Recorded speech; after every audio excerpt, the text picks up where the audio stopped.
Iris Pastor, and today on Small Talk, my guest is Tampa resident Nick Friedman, and he is a self-proclaimed millionaire who went on Millionaire Matchmaker and lived to tell about it. So welcome, Nick.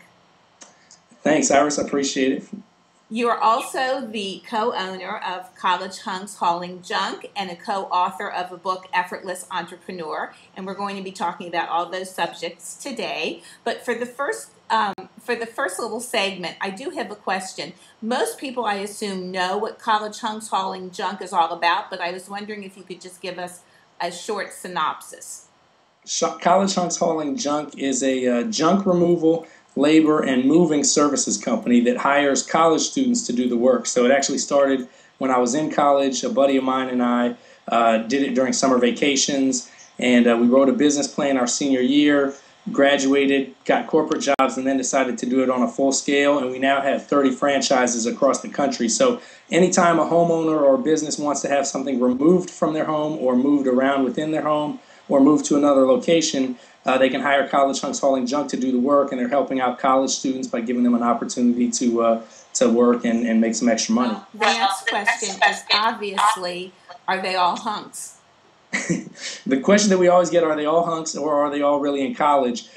We tell people that if they're not happy with the quality of the hunks, they can join our screening panel. But really, they're very clean-cut, collegiate guys. We're very image conscious, so the way they tuck their uniform in and have their hat on straight and greet the client with a smile goes a long way, I think, with meeting the hunk image expectations. And then about 90% of the employees are in college. Almost 100% of the frontline employees are in college or maybe taking a semester off. So we do really try and stay true to the brand promise. I want to also talk to you about your experience with Millionaire Matchmakers. How did you even get on it? What do you have to do to win a place? Well, it was pretty random. I had actually gotten approached or contacted by their casting director on LinkedIn, and I rarely use LinkedIn, so it was weird when I got a message on LinkedIn. It was from the casting director that said she had seen Omar and I in Inc. magazine listed under the 30 top entrepreneurs under 30, and she thought that we would be good candidates for the show. I had never heard of the show before, so I talked to my mom about it. She said, forget about it, don't do it. That's a horrible idea. And then I talked to Omar, my business partner, and he said, well, it doesn't sound like that bad of an idea. So we figured it'd be a fun experience. We might get to learn a little bit about ourselves. Maybe the company could get some exposure from it. And so we went ahead and did it.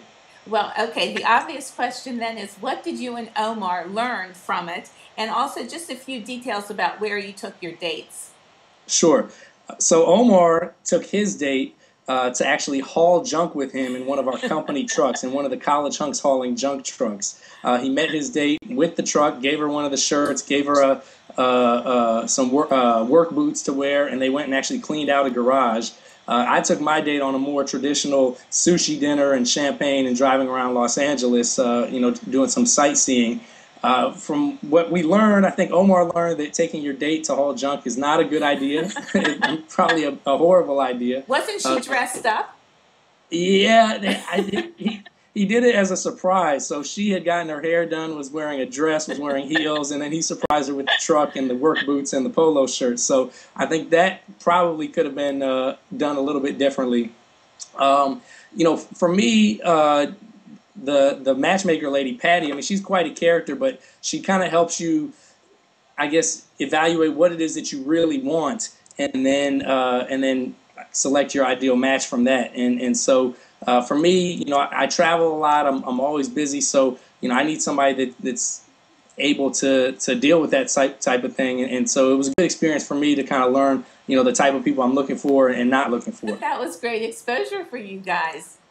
It was a fun experience and obviously good exposure for the company. We actually had a bunch of interest in our franchise opportunities after the show aired, because people who had never heard of the company before got a chance to see the company in action by seeing the company founder and his date, doing what the company does, which is hauling junk. Question: are you still single? Oh man, that's a loaded question. I'm not currently single. I am actually seeing someone right now. Sorry, ladies. You also are not just a pretty face. You have a book out called Effortless Entrepreneur, Yes. Thank you for holding that up. And I was wondering if somebody was in an elevator with you and said, Nick, give me like a short synopsis of what the book's about. What exactly would you say? Well, the first thing I would tell them is that basically, Effortless Entrepreneur, there's nothing effortless about being an entrepreneur. It's full of effort, but the idea is that if you're passionate about what you're doing, enjoy what you're doing, the long days are going to feel short, the hard days are going to feel easy.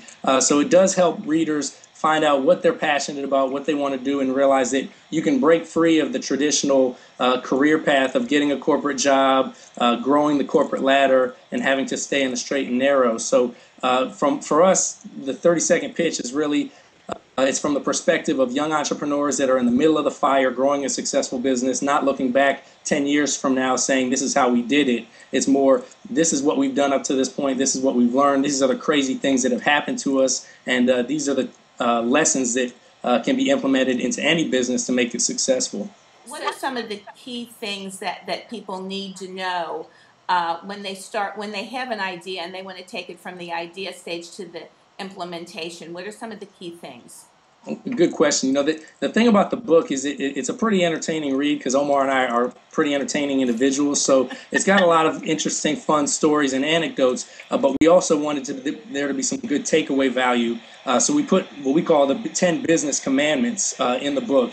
And so just like when you read the Bible, you might not read everything or remember everything that you read in there, but you're at least going to remember the 10 commandments. So with us, my favorite commandments, you kind of hit on it with your question, is number one, ideas mean nothing without action.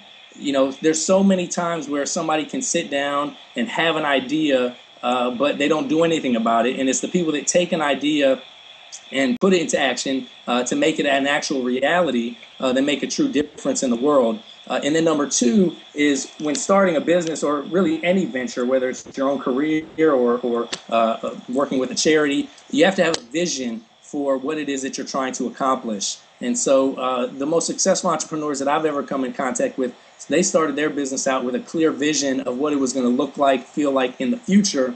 And then they made a game plan on how they were going to make that vision into a reality. So